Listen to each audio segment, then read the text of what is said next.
Estamos de volta, programa Bate-Papo. Antes de chamar a nossa convidada, quero que você pegue já o seu celular e acesse www.tdtnews.com.br e fique por dentro de tudo que acontece na nossa cidade, no nosso estado, no Brasil e no mundo, através do nosso site. E além de você ficar sintonizado e por dentro de todas as manchetes, você acompanha o nosso programa em tempo real.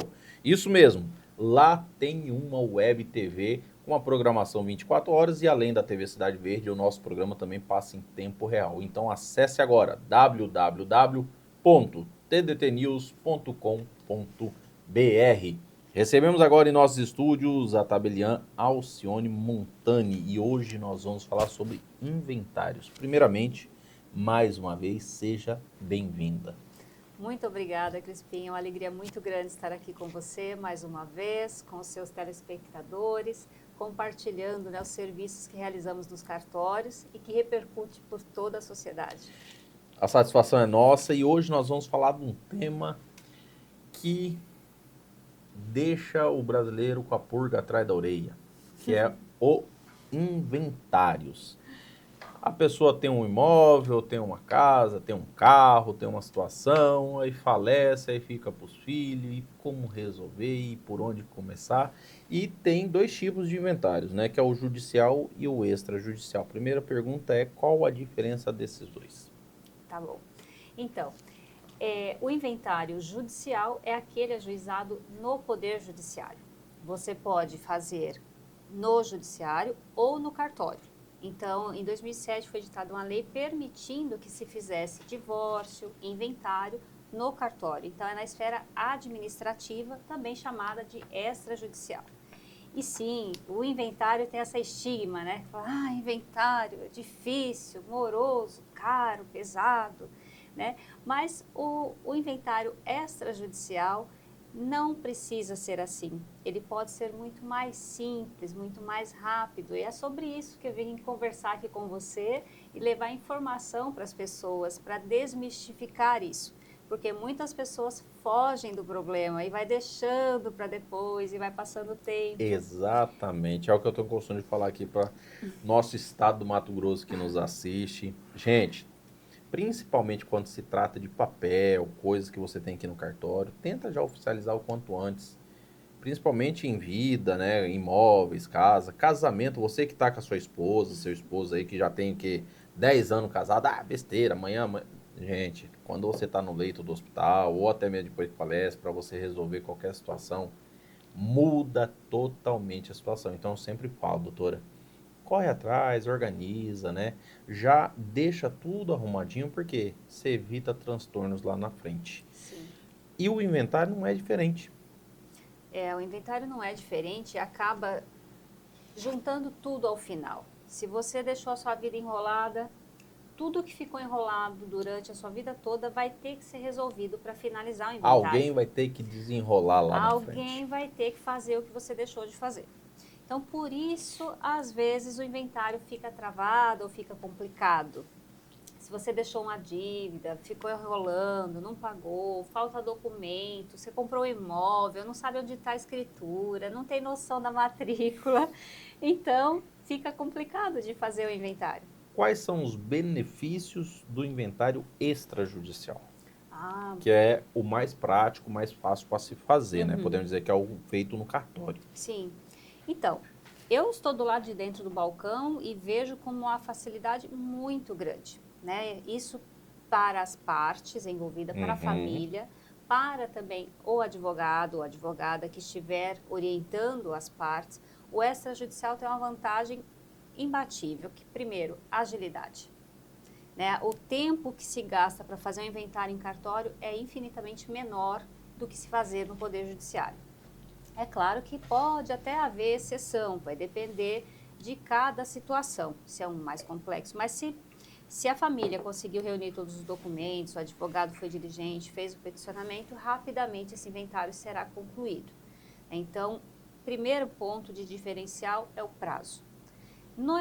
Quando você protocola, você não sabe para qual juiz vai cair. E você fica a mercê, porque dependendo se tem uma situação peculiar, para ser discutida, vai depender de como aquele juiz entende. E você não pode escolher o juiz, vai ser por distribuição. O tabelião, você escolhe. Você escolhe em qual cartório você pode levar. Alguns serviços você não pode escolher, tem que ser naquele, pronto, acabou. Mas para fins de inventário, você pode escolher qualquer tabelião de notas do estado ou do Brasil, você é livre. O que pega é a questão da assinatura, como é que vai ser, a gente até pode falar disso depois. Então, essa liberdade de escolha eu vejo como um ponto muito positivo também. Um outro ponto positivo, assim, que diferencia bastante o inventário extrajudicial do judicial, é a questão do valor das despesas para se fazer. Por quê? Quanto mais patrimônio for inventariado, mais caro vai ficar no Poder Judiciário, porque é em percentual lá. Percentual do valor do imóvel. Não só do imóvel, de todos os bens. Né? Do Montemor, que a gente chama, todos os bens. Bens móveis, imóveis, tudo que tiver. E lá, então, vamos por 2% de custas processuais, 1% de taxa judiciária, então 3%.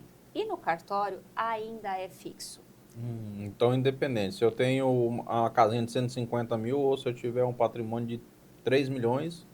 Mais ou menos. Tem faixa de valores. Não, sim, é escalonado, né? Isso. De tanto a tanto valor é uma taxa, isso. de tanto a tanto... Aí... Mas quando chegou em 250, para ser bem exata, 250 mil já dá o teto, e daí para cima pode subir quanto for, o cartório vai receber o mesmo valor. Infelizmente. Tem que ter um teto, tipo 250, 1 milhão, 1 milhão... Então. Em São Paulo, você pega a tabela de lá, tem escritura, pode chegar a 60 mil. Lembrando que, a senhora falando de cartório, cada estado é uma tabela. Sim, o estado ele tem autonomia para... A tabela ela é fixa dentro do estado, municipal. Então, se você for em Santo Antônio, se você for em Cuiabá, é a mesma tabela. Mesma tabela. Se você for lá em Alta Floresta, é a mesma tabela. Tabela. Porém, estadual já muda. É bom a gente realçar. Ou não, é a mesma tabela. Dentro dos municípios do estado de São Paulo é tudo igual? Não, sim, eu falo assim. De um a tabela a tabela de um estado para o outro muda. Sim. E às vezes muda bastante. Exatamente. Deixar bem claro, tá, pessoal? Porque, fulano mora lá no estado tal, lá tá mais caro que aqui e tal. Não importa se você está em Cuiabá, em Alta Floresta, em Rondonópolis, aqui a tabela é a mesma. Porém, você saiu do estado, lá já é outra tabela, outro valor. Outra regra. Há que se observar também, Crispim, que há municípios que permite a transferência da alíquota do ISS, o Imposto sobre Serviços, para o cliente. Então, por exemplo, salvo engano, Cuiabá permite. Então, você vai pagar o valor da tabela mais 5% do Imposto sobre Serviço. Tem municípios, como Santo Antônio de Leverger, que não permite esse repasse. Então, eu vou ter que colocar esse ISS na minha despesa própria, eu não posso repassar para o cliente. Então, é onde fica uma possível diferença. O cliente vai perguntar, por que aqui está mais barato? Não é um desconto, é porque a legislação municipal, que é o imposto municipal, não permite o repasse. Então, o cliente vai pagar apenas o valor da tabela estadual.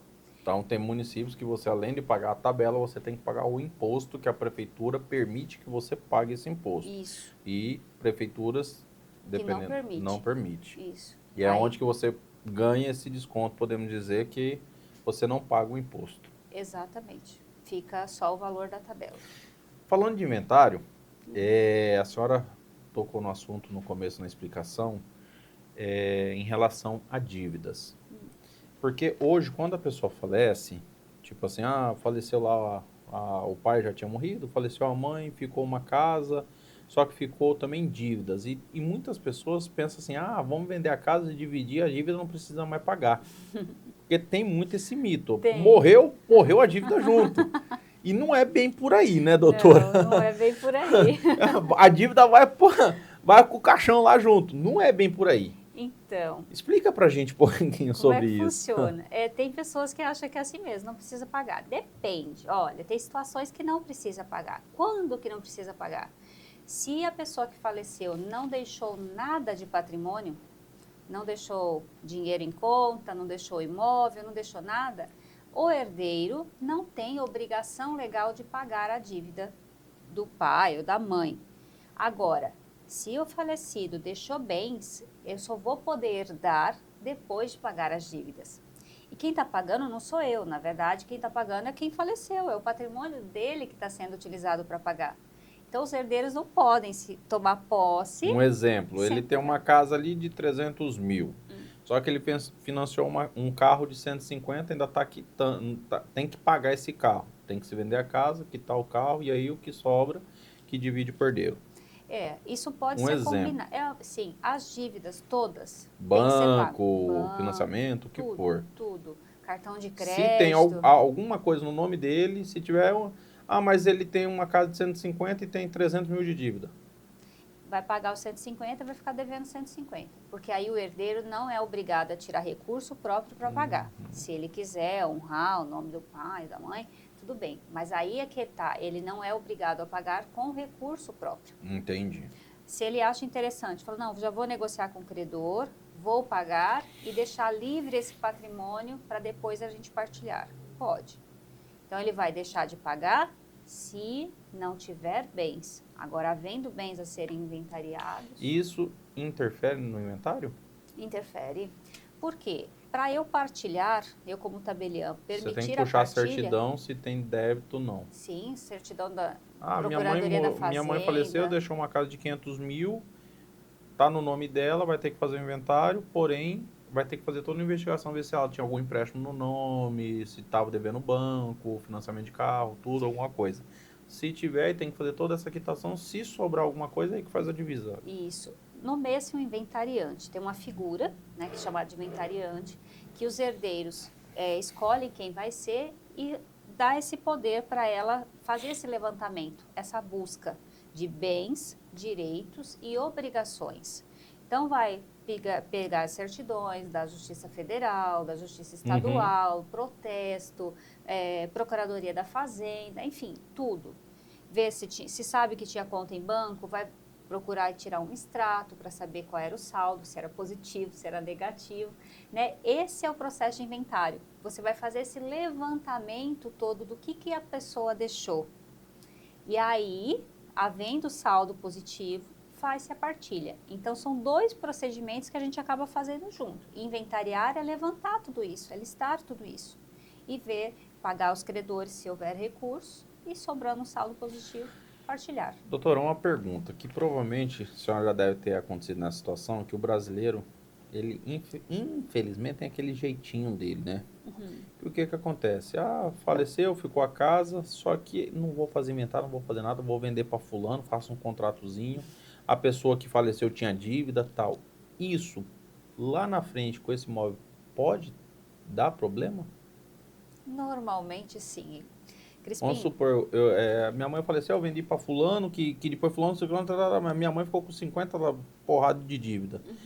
Lá na frente dessa pessoa, que a gente vai entrar, eu tô perguntando já isso, porque a gente vai entrar numa outra questão, né, que é a regularização, tá. né? Mas isso pode afetar lá na frente, porque é bom vocês que estão nos assistindo, pessoal, essa pergunta que eu fiz, porque acontece muito. Eu não tenho tempo, eu não sei nem quem procurar, tá aqui, tava no nome dela, só vou passar para frente, vou vender até abaixo do valor só para, né, para me livrar do problema. Acontece muito no país hoje. Muito. Principalmente ainda que hoje a maioria do nosso território ele não tem a parte documentada, né? Muito imóvel irregular. Exatamente. Isso vem causar mais dor de cabeça futuramente, ainda principalmente para quem compra? Com certeza. É uma das maiores causas de de imóveis irregulares, né? Que dá para se regularizar com inventário. Né? Existem várias situações de imóveis irregulares e uma delas é a pendência de realização de inventário. Às vezes falece o pai, aí falece a mãe, fica nessa situação, não vou mexer, não vou pagar imposto, aquela, né, às vezes, ignorância no sentido de desconhecimento, né? Fala, não, vou dar dinheiro para o Estado, né? O ITCMD, o Imposto Estadual, e fica na posse, mas não tem a propriedade ainda, porque continua no nome do antigo proprietário. Esse imóvel está irregular, se ele precisar vender, se ele precisar levantar um dinheiro em banco, ele não consegue dar esse imóvel em garantia. E também fica naquela insegurança, vale a pena investir? Esse imóvel nem é meu ainda. Aí fala, vou vender. Se ele vai vender e ele só tem a posse, ele vai perder dinheiro, porque o imóvel não está regular, ele vai perder em média uns 30%, pelo menos. Né? E alguém vai ter que pagar à vista, porque o banco não vai emprestar. E para quem está comprando, é inseguro, porque ele vai ter que, em um momento, passar por um processo de regularização. Ou, se ele vai conseguir pelo inventário, vai ter que procurar essas famílias para poder levantar documentos e autorização para fazer inventário, né? Ou ele vai conseguir uma cessão de direitos ali para fazer isso daí, ou se ele não tiver contato nenhum, em último caso, a uso capião. Que é onde eu ia perguntar. Pessoas que provavelmente estão nos assistindo, que tenham um imóvel, que o dono do imóvel, que está no nome, faleceu na década de 70 e ele não faz nem ideia onde que tá os parentes. Se brincar, nem parente não tem mais. Só que ele tem acesso à casa, tem o documento no nome desse falecido, desse finado. E como eu resolvo isso, doutora? Ou não resolvo mais? Simplesmente sempre tem uma solução. Simplesmente eu sempre vou ficar passando assim o papel. Vai depender eu digo o seguinte, vai depender da sua vontade, determinação e disponibilidade de recursos também. Mas existe sim a possibilidade de resolver. De regularizar, sim. Por quê? Sempre tem. Se não conseguir, tem que analisar o caso concreto. Sim, cada caso é um caso. Isso, para ver qual a melhor alternativa. É bom a gente até realçar isso, tá, pessoal? Porque a situação sua não é a mesma do seu vizinho. Exato. Cada caso é um caso. Nesse caso, se procura um advogado ou pode se procurar o tabelião do cartório para poder começar a ver. Eu tenho minha casa, já tem 20 anos que eu moro aqui, nem sei quem que mais é o dono, eu quero resolver. Quem que eu procuro primeiro? Pode procurar o advogado, também pode procurar o tabelião. Dependendo do instituto jurídico que for utilizado, haverá necessidade de advogado obrigatoriamente. Por exemplo, se você perceber que só vai conseguir regularizar por inventário, vai ter que ter advogado. E também pela uso capião. Mas existem outras situações de regularização que não há necessidade de advogado. Mas é bem importante, se você tiver um advogado da sua confiança, consultá-lo, né? Para poder defender os seus direitos. E é uma situação assim, que quando a gente analisa e vê que é caso de uso capião, tem que verificar se o cliente preenche os requisitos da uso capião. Lembrando que existem várias modalidades de uso capião. Às vezes a pessoa, eu preciso estar 15 anos no imóvel. Não necessariamente. A gente conversava ainda há pouco que existe a possibilidade de somar o tempo de posse. Sim. Então, se você comprou, e o nome certo é cessão de posse, não compra, né? As pessoas acham, eu comprei, é meu. Então, você só tem a posse, é diferente de propriedade. E às vezes é difícil explicar isso para o cliente, explicar que ele não é dono. Dono é quando você passa no papel, tá no seu nome. Eu registrei no cartório, vai lá, é reconhecimento de firma, né? Ou então eu tenho uma procuração, mas é uma procuração ainda que pública, quando a pessoa falece, ela perde o efeito. Perde o efeito. Você sabia que a procuração também perde o efeito se o outorgante se casa?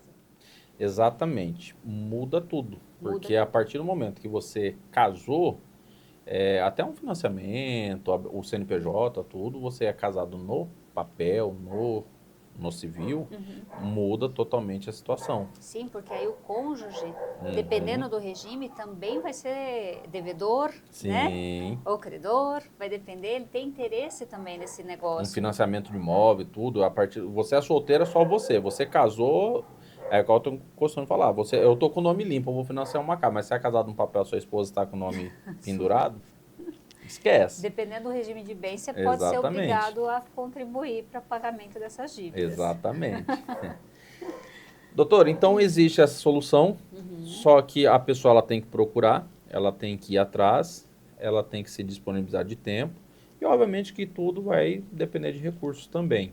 Então a orientação principal é ela procurar, né? Ou um advogado, um cartório, sentar, tomar um café, se orientar para poder entender a sua história, poder entender e aí sim começar a desenhar quais são os passos para resolver os seus problemas. E não desistir, né? Tem muita gente que só começa, pega os documentos lá do fundo da gaveta e dá uma olhadinha, tem um pouquinho de dificuldade e já quer desanimar. E não é bem assim. Se a pessoa enrolou a vida inteira, você quer resolver em uma semana? Não é bem assim. E é o que eu falo, gente, dá o primeiro passo. falei no começo da entrevista, dá o primeiro passo, vai lá, resolva. Porque, cara, é uma coisa que eu brigo muito, a gente tem um momento do agro, que aí eu bato muito de frente com o governo e com prefeituras, que é a parte da regularização fundiária. Porque hoje, e não muda muito na parte de posse, você ter a sua casa. Porque a partir do momento que você tem a tua casa, se acontece alguma situação, você precisa levantar um dinheiro, ou até mesmo vender ela, você valoriza muito. Sim. Você consegue uma casa hoje com documento, é 30%, 40% a mais. Você consegue financiar, fazer várias situações. Sim. Doutor, nosso tempo ele não passa, ele voa, mas antes de encerrar, eu gostaria que a senhora falasse para a gente do concurso do cartório, que abriu o edital. Mais de 160 cartórios no estado do Mato Grosso. Exatamente, muito aguardado esse edital. Muita gente me perguntava, e aí, vai sair esse concurso ou não vai? Saiu, chegou, o edital foi publicado. 161 serventias vagas. Serventias é o mesmo que cartórios. E vai ter vaga para provimento e remoção. Então, para você que não conhece, que nunca prestou esse concurso, saiba que é possível. E basta ser bacharel em Direito. Sabia que não precisa de OAB? Não precisa? Não precisa ser Finalizou advogado. a faculdade, é bacharel, só Exato. esperar abrir as inscrições, já tem o edital pronto para você dar uma lida lá. Isso. E tem um detalhe, a senhora está vindo com a mentoria também para mulheres. Para Isso. quem quer ir fazer o concurso, fala um pouquinho. Crispim, eu apanhei muito no meu processo de preparação. Batendo cabeça, eu fiz a faculdade, eu nem sabia que para trabalhar em cartório precisava de concurso, nem era a minha primeira opção, nunca pensei em trabalhar em cartório. E aí em 2009, quando eu estava me formando, fiz a OAB em 2010, e aí começou a sair essas notícias. Eu resolvi pesquisar um pouco sobre isso e fui investindo e me dedicando. Mas, e assim, tenta aqui, vai ali, uma referência aqui. Hoje já tem mais informações e até tem muito, você não sabe nem o que escolher. Sim. Na minha época não tinha. Então, eu apanhei bastante porque não tinha um mentor. E ainda hoje você não se vê muito essa figura de um mentor te orientar. Olha, eu já testei assim, assim, assim, esse método aqui dá mais certo. Olha, isso aqui cai mais. Por exemplo, agora a gente tem poucos meses para a prova. A prova vai ser em agosto, anota aí. Agosto, dia gente. 17 de agosto. Dá tempo para estudar ainda, ler o edital certinho, ó, abril, maio, junho, julho. Isso. Tem 4, 5 meses para você se preparar tranquilamente. Exato, dá para se preparar. Tem muito conteúdo, não é tão tranquilamente assim. Mas se a pessoa tiver disciplina, determinação e constância, vai conseguir. E eu vou ficar muito feliz de orientar e ter pessoas aprovadas comigo. Quem quiser e tem interesse nessa mentoria, quais são as redes sociais, telefone? Então, estou montando a primeira turma, é cartório passo a passo, justamente porque a intenção é levar tudo de cartório para as pessoas, tanto para concurso e depois para os advogados também. Né? A gente está falando de inventário, tem muitos advogados que têm dificuldade, não tem para quem perguntar, não tem um contato, né? Uma orientação, falar, eu quero começar nessa área. Então, o cartório passo a passo vai vir para ajudá-los nesse sentido, orientar, mostrar peças, como resolver situações que eu já resolvi, né? E eu tenho tido esse contato com advogados de forma mais próxima e tenho percebido que tem sido muito útil para eles. Então, essa é a intenção, mentorias e depois cursos. Essas mentorias, cartório passo a passo, seria virtual, seria presencial? Porque o estado do Mato Grosso inteiro nos assiste. Ai, como que seria? Legal. Vai ser online. Aí, ó. Então, você que está nos assistindo no interior aí, fica à vontade. Isso. E ao vivo. Ao vivo. Esse é o diferencial, Crispim, porque cursos gravados tem muitos.